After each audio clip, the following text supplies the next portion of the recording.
Welcome to Contractor Cuts, where we cover the good, the bad, and the ugly of growing a successful contracting company.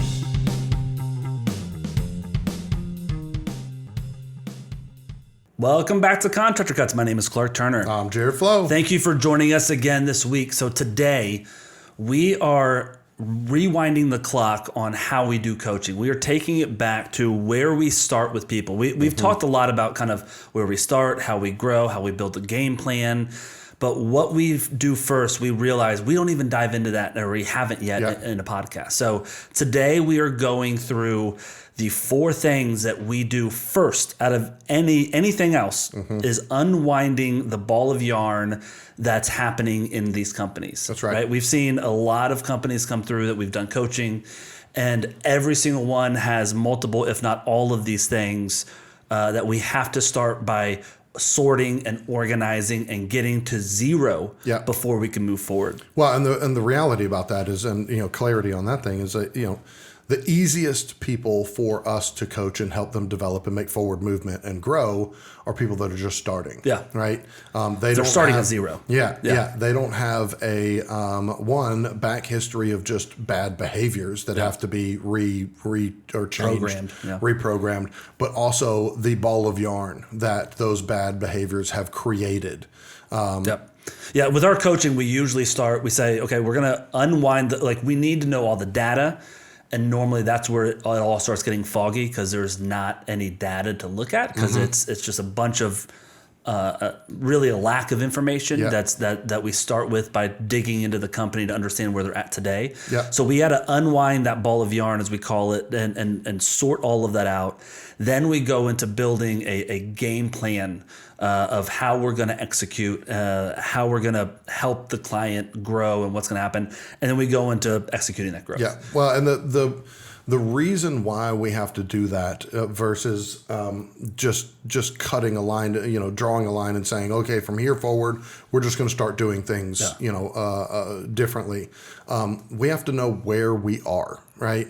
The metaphor or analogy around that is I want to grow to X, right? I want my company to be this thing. By the end of the year, I want to do this thing.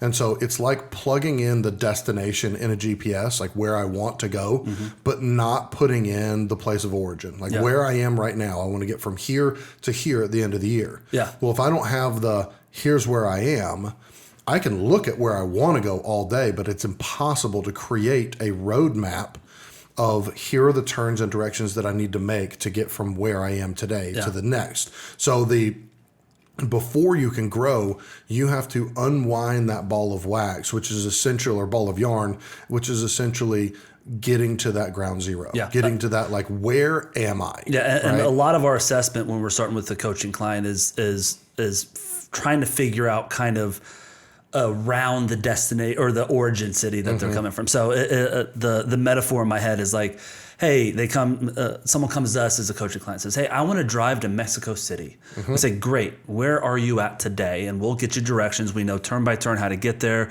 We're going to tell you where to take a left, where normally people take a right, but we'll explain how to get there. And they say, well, I'm in the United States right now. And say, okay, great.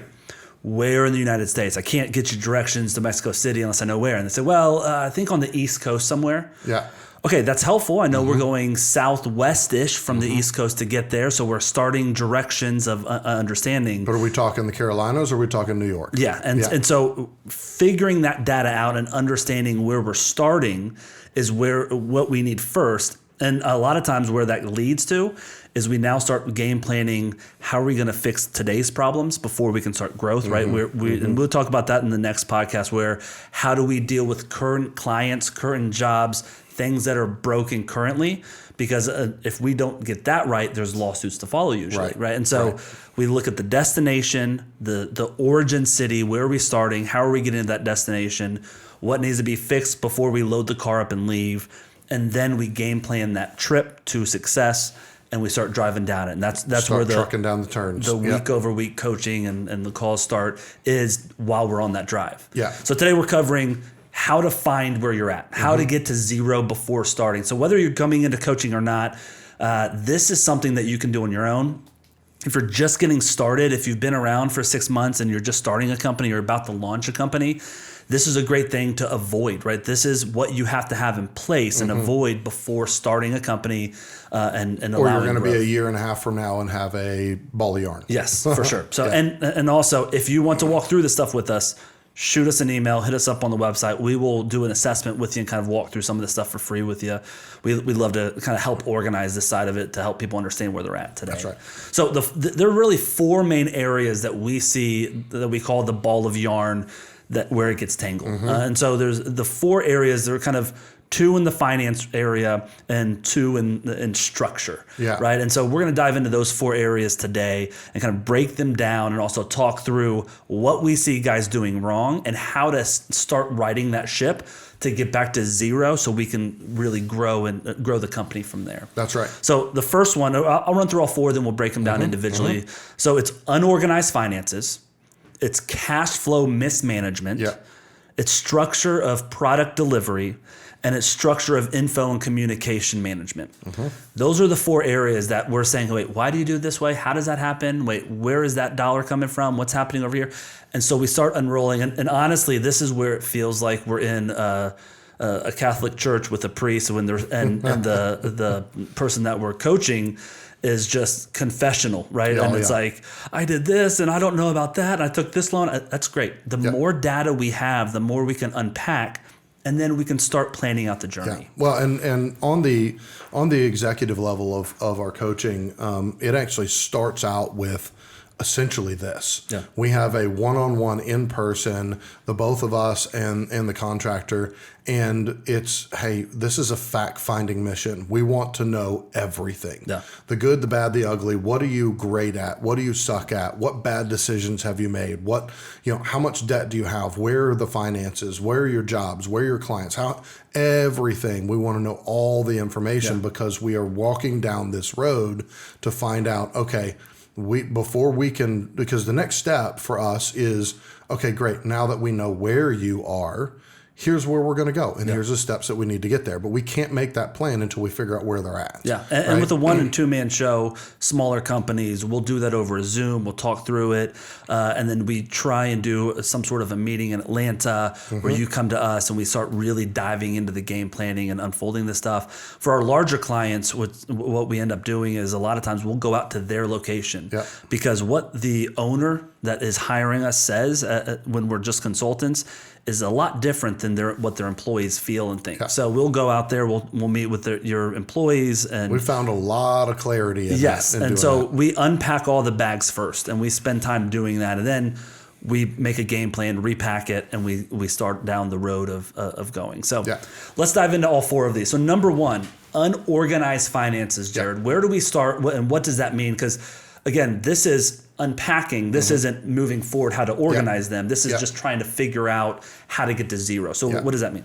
Well, your finances, having them organized is what allows you to be able to make decisions. It is what allows you to know if you can buy something or not buy something, make a move in your company, hire somebody, whatever it is. And if they are unorganized, and you've not been categorizing so you know what you're spending money on, you're literally just in the space of, I've got the invoices and money coming in, and I hope at the end of the day that I've spent less than what I've got coming in, right? Yeah, well, and it's also as well as that of like, we look at the QuickBooks, or do you have QuickBooks, or where are you categorizing things? Do you know what expenses are? What's your minimum you've got to make this month to be able to pay all your bills? And we also go into pricing. How do you do your pricing? How do you decide when you're giving discounts? What do you do? Because a lot of times it's like, well, I price it in my head, and if they want a discount and it's the only way I'm going to get a signature, I say yes and I'll do it. And there is no data there to know if that's a good or bad decision. Well, we've had people in the past that will come to us and we'll ask them, so what kind of profit are you making on your jobs? Some of them don't know, right? But there have been some that are like, oh, I do 25%. So you do 25% on all your jobs. So, yep, okay, tell me why. Why do you do that number? And they're like, well, I mean, somebody told me that one day and it felt like a good number. Well, is your company making profit on that? I know you can probably make profit on your job. You're making 25%, but is your company making profit on that? Well, I don't know. I mean, I'm pretty good at hitting the 25%. Yeah. Well, you've got, 23% of that is your overhead cost and your employees and your trucks and your gas and your all the stuff. You're making 1% to 2% as profit in the company. That's you got to change that, right? And so it's unorganized. Essentially means like you don't have any reason, rhyme or reason around the way that you deal with the money. Yeah. Right. Like you were saying, categorizing it. If you can categorize when you pay for labor for something, a painter for getting paint done, if you can categorize that was for 123 Main Street, and $1,000 purchase of paint that was also for that job. Yeah. I've now got $5,000 worth of cost, and I charged my client $7,800. Okay, I made $2,800 on that thing. Okay, but if I don't know that and don't have the ability to have that organized, then it's just you're flying by the seat of your pants, working on the hope that I don't overspend. Yeah. What happens when that guy comes back to you, the painter comes back and says, "Hey, I know you said 5,000, but it's taking longer. The ceilings are higher than I thought. But I need another $2,000." Okay, yeah, fine. I'll pay it to you. Yeah. Right. So that the unorganized finances leads to a place where you're walking through the dark and you're kind of aimless because you don't have anything that's giving you concrete, making this decision is the right decision, and I can afford to do that. And the reason that we do this also is because if we get this organized of how your finances flow and the visibility of it, then starting today and moving forward, every day we're getting more and more data that we can read. Right. And that's going to allow us to make decisions as to what we should and shouldn't do. Should I hire someone? Should I do this? Should I buy a truck? All of those are based on, well, it depends on what the data says. Right. Right. And so people don't understand, like, I'm not keeping it organized because I like organization. I'm keeping it organized so I have a book to read about what the controls need to happen on my company. Right. So for us, undoing the ball of yarn for us is saying, okay, I don't know how to give you advice until I know what I'm giving advice about. I've had people come in that they have a QuickBooks, Yeah. and they'll open it up and show it to me, and their QuickBooks checking account balance shows that they have negative $500,000. Yeah. And I'm like, I hope that's not true, because then we're in a big problem. Like, no, and so what we do in this space is say, okay, we've got to get this caught up, right? That's the untangling of the ball of yarn.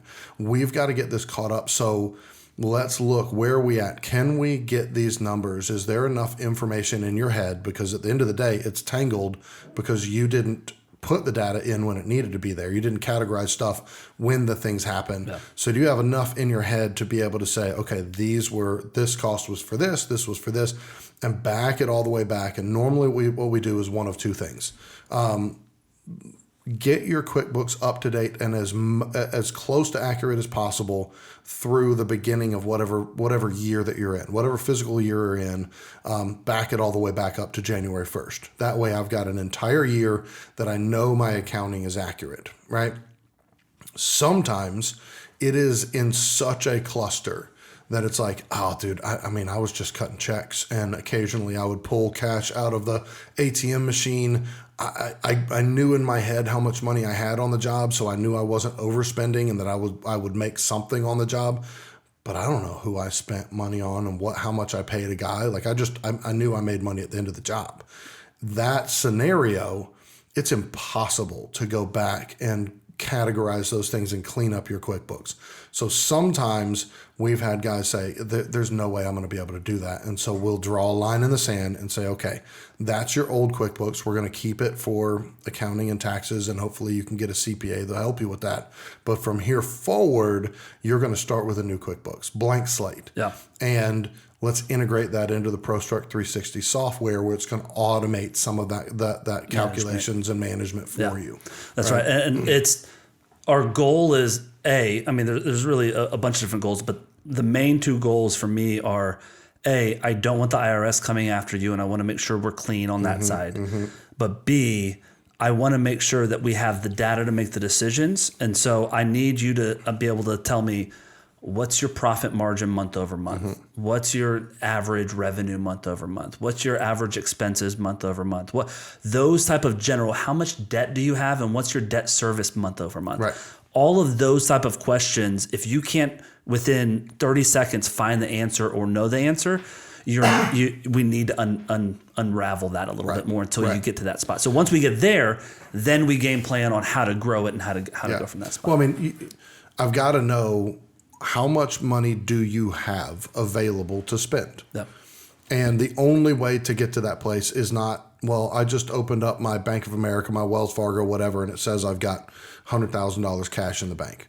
Well, I can't trust that. You can't spend that money. Are there checks out there that you've written? Right. And so that's why you've got to dial that in so that I can look at it. Okay. Of the 100,000, 20 grand is spent already in checks floating around out there. That's right. We have $80,000. Then we can start looking at current jobs, what's needed, and then can I take on more work and float that with this money, right? It allows you to be able to make those types of decisions, but you have to get to ground zero. Where am I at with my money? That's right. All right, so that's number one, unorganized finances. Number two is cash flow mismanagement, right? And so that's different than cash flow management. For us, cash flow management is a game plan on how to manage the cash flow moving forward. Where we need to get to zero before we can plan that is looking at your mismanagement of your current cash flow. Right.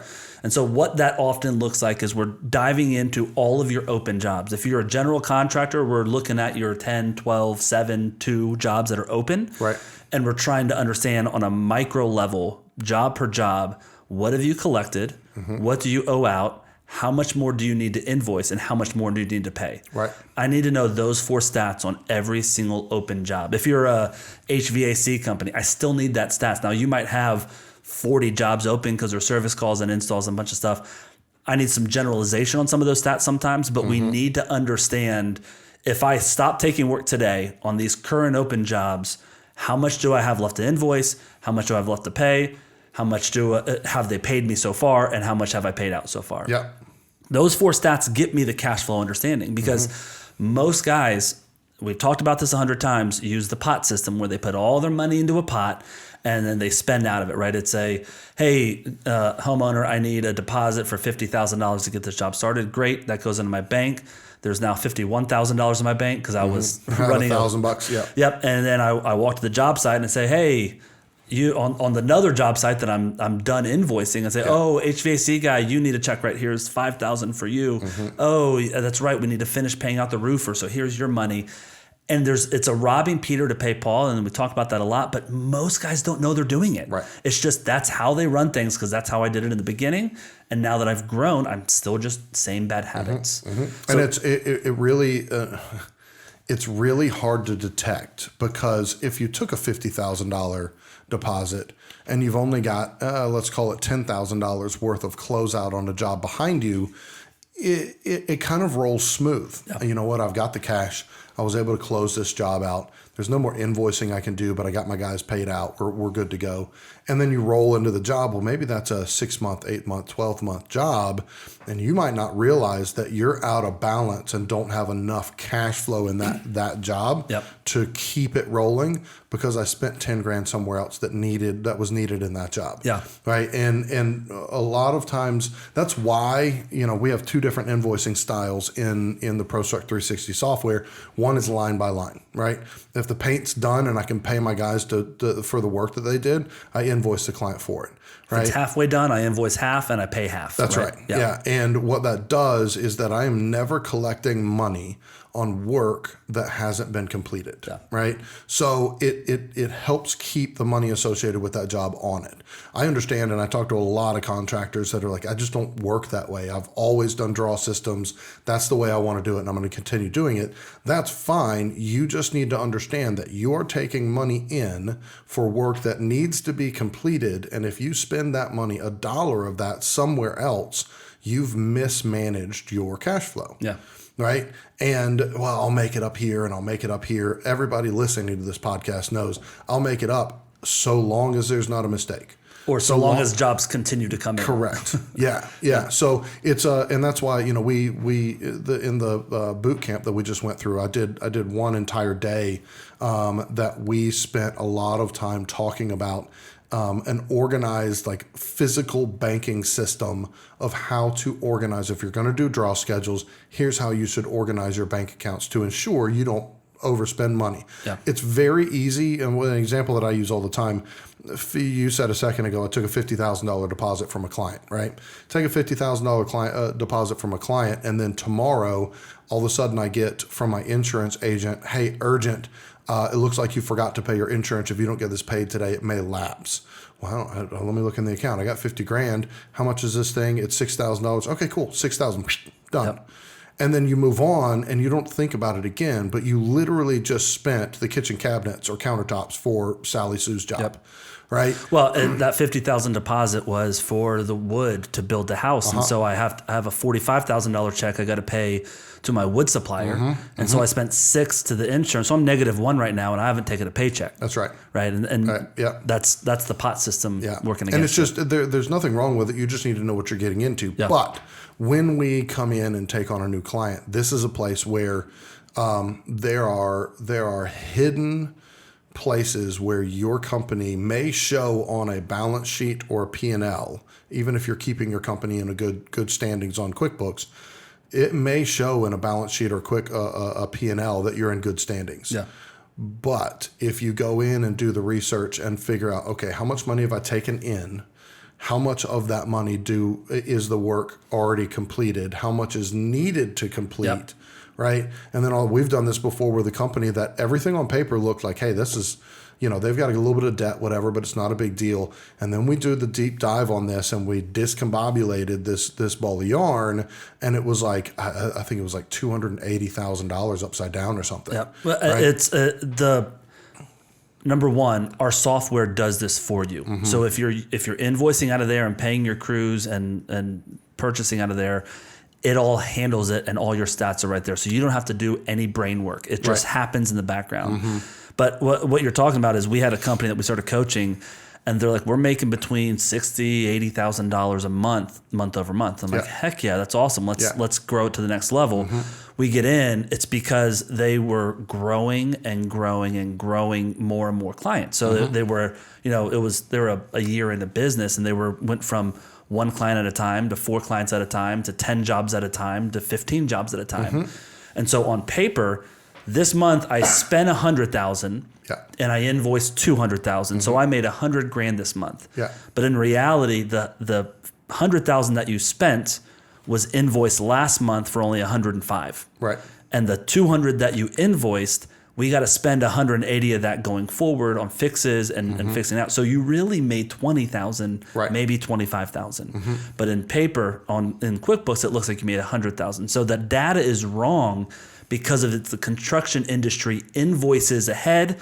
So it gets money not tied to it's not a point of sale system. Yeah. Right. Like if I'm selling you, if I show up for a 1-day service and I do the work today and I charge you today, QuickBooks is clean. I spent the money today and I made the money today, and it's all clean. But the problem is we do an invoice this month, we don't spend it for the next 2 months. Yep. Or I did work this month and I don't invoice till next month. Either way, those two things aren't lining up in QuickBooks. Mm-hmm. And QuickBooks is taking a snapshot day 1 to day 31. And that's all you can see there. So and where we found where that that ball of yarn is virtually impossible to undo is when you're doing a draw schedule, if you don't have clarity on what that draw covers. Mm-hmm. Well, this $50,000 covers us getting to this point of the project, right? If you don't have clarity on that and be very, very specific, it's really difficult when you go to kind of run the balance sheet of how much have I taken in, based on what I've taken in, how much of the work needed to get completed by that money, how much of that work has actually been done, and how much of that work have I paid my guys for, right? And then, okay, so the work that has actually been done is about 20% short of what the invoicing was for, but I've spent all the money because I spent $20,000 over here getting this other job. I don't have any more money. but my guy's got 20% more that they need to do to catch up to what I've invoiced. And so you've got a 20% gap that you've got to figure out how to pay for. And then you go, hey, Mr. Client, I need the next draw. Right. And then you're behind the curve the whole time. The draw schedule is great because what I always coach, if someone does draw schedules or they're working, most home builders are working on a draw schedule because that's what the banks and financing requires. What I like to say is let's set our sections and our line items on the job according to the draw schedule. So if my draw schedule is I get my next draw after foundation is poured, everything that happens before that I want above that line item on my quote, chronologically down my quote. So I can draw a line in the sand of this is where the foundation ends, and this is where the framing starts in the next portion. And so I can, in the software, click on all of those line items, and at the bottom it says you have selected $80,000 worth of work. Of that, you've paid out $20,000. Right. And of that, you can invoice $120,000, right? And so it will show you by just looking at your job, you can say, hey, I know I still need to pay another $60,000 out of this draw that I already have before I get the next one. And so I can put that aside. If I'm a really good company, I have a separate bank account for expenditures on that job site. And you can manage all that. But it's all visible if you're using the software, right? Yeah. And so that's the goal where you know what money's coming in and what money's going out, what I have left to invoice, what I have left to pay. So that's two places that we start with the finances when we're trying to find ground zero, is that we've got to figure out what cash do you actually have and where are you cash flow wise on your jobs? What money is owed? What money is owed to you? What money is owed out? Right? Because now I know you've got $80,000 left in your bank account because we've squared away your QuickBooks. And I've looked at the jobs and it shows that your $60,000 that you need to catch up to where your invoicing is. Great. So you got about 20 grand worth of profit in your bank account. That's great. And we're not the principals either. We'll sit there and say, okay, so you are upside down $80,000. All right, so we're going to rob Peter to pay Paul for the next 4 jobs. But if you get that going and we manage this, you're going to be out of that hole. Right. So it's a game plan with you from where you're at, not a game plan of, well, you better fix that and then come back to us. Also, just for clarity, 99.9% of every client that comes to us, that's all messed up. Yes. Always. Yeah, absolutely. Number 3. So those are the first two that are kind of in the financing side, the unorganized finances and the cash flow mismanagement. Number 3 goes into the structure side, structure of product delivery. So this is a big one because this is probably the hardest to change, the hardest ball to unwind because it affects your coworkers and the people you've hired and your brother-in-law that works for you. The structure of how you're delivering the product is the next thing we gotta unwind. And so what we're looking at is a lot of companies get started, especially in contracting or any sort of service-based. I'm just doing it on my own. I'm an electrician, and I do work for my buddies, and I have another friend who's an investor, so I do his houses. And my mom's friends all call me to when they have an electrical issue, and it's just me, right? And then all of a sudden, I've got a lot of work, and all of a sudden, hey, Jared, listen, man, I know that you're in between jobs right now. Do you want to come help me? I need an extra set of hands on this stuff. So you come in and in contracting, we see it a ton too. Hey, come, I need you to do a demo with me. You don't have skills, but let me teach you. Let me show you. We get going. I'll pay you $350 a day if you come with me, whatever it is in your area. And I start building my company by just bringing the next guy on, and everybody is my helper. Everyone's my minion. Maybe Jared gets a little more skilled, and so I can say, hey, Jared, those walls over there need to be framed. Why don't you handle that today? And I don't have to babysit him on that. But that's because we have this relationship, and he's working hard because I know his work ethic. Fast forward these companies, I've now got 4, 5, 6 guys that I've all pulled together, and I'm splitting 2 to 3 job sites, running around with my tool belt, helping everybody, making sure everyone's in the right spot. But it's not babysitting, it's managing because I know all of these guys. I get beers with them every Friday night. We're on the softball team together, right? And so I don't need to babysit you and pull the most work out of you because you've got good work ethic and we're working together. What we see is the next step is when you are growing your company, you are stepping out of that relationship with every laborer and you're bringing on more subcontractors and vendors and crews that you don't know and have that relationship with. And their mindset, 9 times out of 10, is what's the least amount of work for the most amount of pay I'm going to get out of this guy. And so as soon as I step out and I now have 4, 5, 6 jobs running, all of a sudden the way I'm delivering my product is structured incorrectly. But I've built this bed that I'm laying in. It's built on a level of I can trust these guys. Yes. Yeah. And it works this way. It's worked this way for 10 years. Why would it not continue working this way? Because you don't have that relationship as you grow. It's impossible to have that same level of a relationship with 30 crew members. Well, and what I see over and over and over is the way that this plays out is you are selling yourself at the beginning. Yep. And clients love it. Yep. And you do a great job. You get a great reputation. You start getting on more and more work. You really suck at saying no, right? Any job that comes at you, you say yes. And because of that reputation, you end up getting more and more and more work. And eventually you get to the place where you've said yes to more than you can possibly handle because you've got this reputation. You don't want to lose the reputation, so you've got a sense of urgency. You know what? Me and my cousin John and my brother Scott, we've been running this thing, but we're all maxed out. I got to get somebody else to just cover so that I don't lose my reputation. And so I hire somebody. Whether it's a 1099 or W-2, it doesn't matter. Like I bring somebody else in to help me manage a project, and you end up hiring or bringing somebody in out of urgency of not losing the reputation because you've grown so fast. Yeah. And you very quickly realize that you have no systems in place to manage and organize the way that people work. Yep. And you didn't need them because Scott and John, they kind of think like they have you. the same work ethic. Right, they got the same work ethic. You're selling you as a product, and Scott and John are delivering the same product. So you're delivering what you promise. Yeah. And then as you get bigger, that next guy that you bring in, I'm promising my work ethic and how I do things, but he's delivering on how good he is. And sometimes those hires work out because they they're a good worker. They're good at what they do. But most of the time, the second hire, if that first person didn't work out, you're going to get someone who doesn't deliver that product well. And even if they are, it's not delivering what you're promising because you haven't trained them. There's no methods. There's no systems and processes. So that's the growth part, is setting up those systems and processes. But what we do first to unwind the ball is going in and saying, hey, why do you have 4 plumbers on staff when you're a general contracting company? Right. Well, we need them, and this guy help with electrical sometimes on the side, right? And we've seen this in companies, right? And it's like, this isn't going to work because you're a full-time babysitter right now, making sure that people don't take too long of lunches, making sure that people show up on time, checking job sites at 4:40 because you know that they're leaving at about 3:30 normally. All of that sort of babysitting that's taking 10, 15, 20 hours of your day, of your week, and then also the expense that goes along with that side of it and the lost money.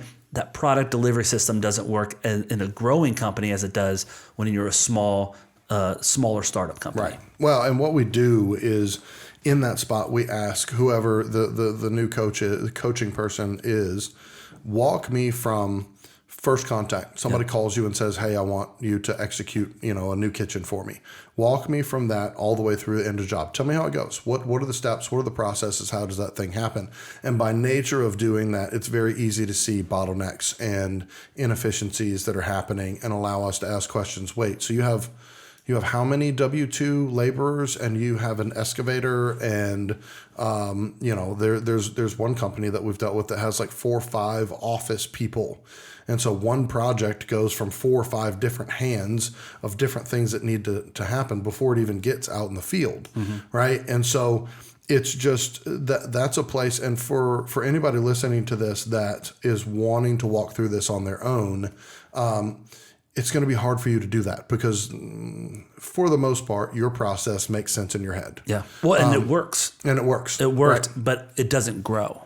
Right. Yeah. You can't, because it's me and my buddy who's doing the estimates and Susan, who's our office manager, works now. I can't hire 3 more people and think they're going to act just like the 3 of us. Right. It doesn't duplicate like that. Yeah. Right. One of the things we also see when we come into larger companies or even mid-sized companies, when we're looking and assessing a company, I say, why is that guy here? Yeah. Like why? Like he's got a poor attitude. He shows up late and leaves early. Like what? Why is this guy here? It's because he's the cog in a lot of the system. And if that guy leaves, we're screwed because most of our information is in that guy's brain. And so everyone asks him questions, and he's our main guy.